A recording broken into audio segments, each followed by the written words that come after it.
Good morning बच्चों। आज हम आपको कक्षा 5 की कलरव का सेकेंड लेसन पंच परमेश्वर पढ़ाएंगे।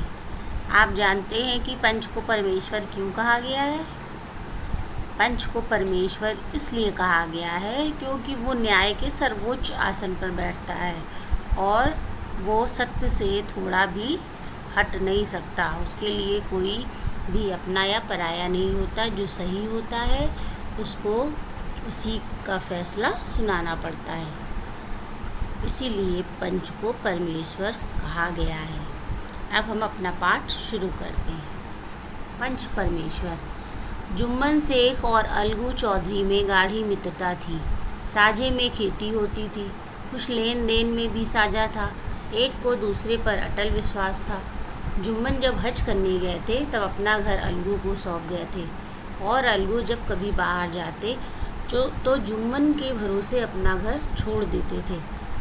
इस मित्रता का जन्म उसी समय हुआ था जब दोनों बालक ही थे और जुम्मन के पिता जुमराती उन्हें शिक्षा प्रदान करते थे। जुम्मन शेख की एक बूढ़ी खाला थी। उनके पास थोड़ी सी जायदाद थी, परंतु उनके निकट संबंधियों में कोई न था। जुम्मन ने लंबे चौड़े वायदे करके वो जायदाद अपने नाम लिखवा ली थी। जब तक दानपत्र की रजिस्ट्री नहीं हुई तब तक खाला की खूब खातिरदारी हुई। स्वादिष्ट पदार्थ खिलाए गए। रजिस्ट्री की मुहर लगते ही इस खातिरदारी पर भी मुहर लग गई। जुम्मन की पत्नी करीमन रोटियां देने के साथ कड़वी बातें भी सुनाने लगी। जुम्मन शेख भी निठुर हो गए। अब इतना पढ़ने के बाद अब हम आपसे कुछ प्रश्न पूछेंगे और आप बताएंगे कि कितना आपको समझ में आया। किन दो लोगों में मित्रता थी? उनके क्या नाम थे? ये प्रश्न आप अपनी कॉपी में लिखेंगे। एक एक पैराग्राफ के प्रश्न और उसका आंसर लिखेंगे। जुम्मन शेख और अलगू चौधरी में गाढ़ी मित्रता थी। उन दोनों को शिक्षा कौन प्रदान करता था? जुम्मन और अलगू चौधरी को शिक्षा कौन देता था? वो कहाँ पढ़ते थे? जुम्मन के पिता जुमराती उन्हें शिक्षा प्रदान करते थे। किसकी बूढ़ी खाला थी? जुम्मन शेख की या अलगू चौधरी की? जुम्मन शेख की एक बूढ़ी खाला थी। जायदाद अपनी खाला से किसने लिखवा ली थी? जुम्मन ने लिखवा ली थी। जुम्मन और उसकी पत्नी अपनी खाला की कैसी खातिरदारी करते थे जब तक रजिस्ट्री नहीं हुई थी? क्या करते थे वो?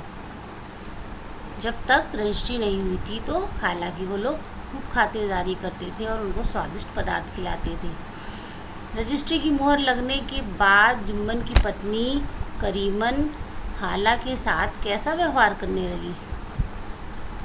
रोटियां देने के साथ उनको कड़वी बातें भी सुनाने लगी। अब इतना आप लोगों को समझ में आ गया होगा। अब इसके आगे कुछ दिन खाला ने सब सुना और सहा, पर जब नहीं सहा गया तब जुम्मन से शिकायत की। जुम्मन ने गृह स्वामिनी के प्रबंध में दखल देना उचित न समझा। कुछ दिन तक और यूं ही रोध होकर काम चलता रहा। अंत में एक दिन खाला ने कहा, बेटा तुम्हारे साथ मेरा निबाह न होगा। मुझे रुपये दे दिया करो, मैं अलग पका खा लूँगी। जुम्मन ने धृष्टता के साथ उत्तर दिया, रुपए क्या यहाँ फलते हैं? खाला बिगड़ गई। उन्होंने पंचायत करने की धमकी दी। जुम्मन बोले, हाँ ज़रूर पंचायत कर लो, फैसला हो जाए। मुझे भी रात दिन की ये खटपट पसंद नहीं। अब जुम्मन ने गृह स्वामिनी के प्रबंध में दखल देना उचित न समझा। क्यों? वो क्यों नहीं उसमें दखल देना चाहते थे? खाला ने एक दिन जुम्मन से क्या कहा?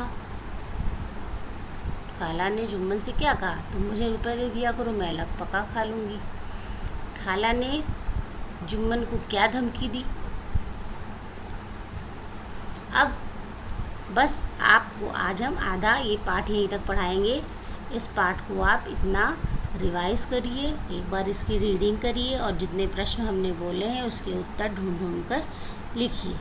इसके बाद आगे का पाठ हम आपको कल पढ़ाएंगे। ठीक है बच्चों, थैंक यू।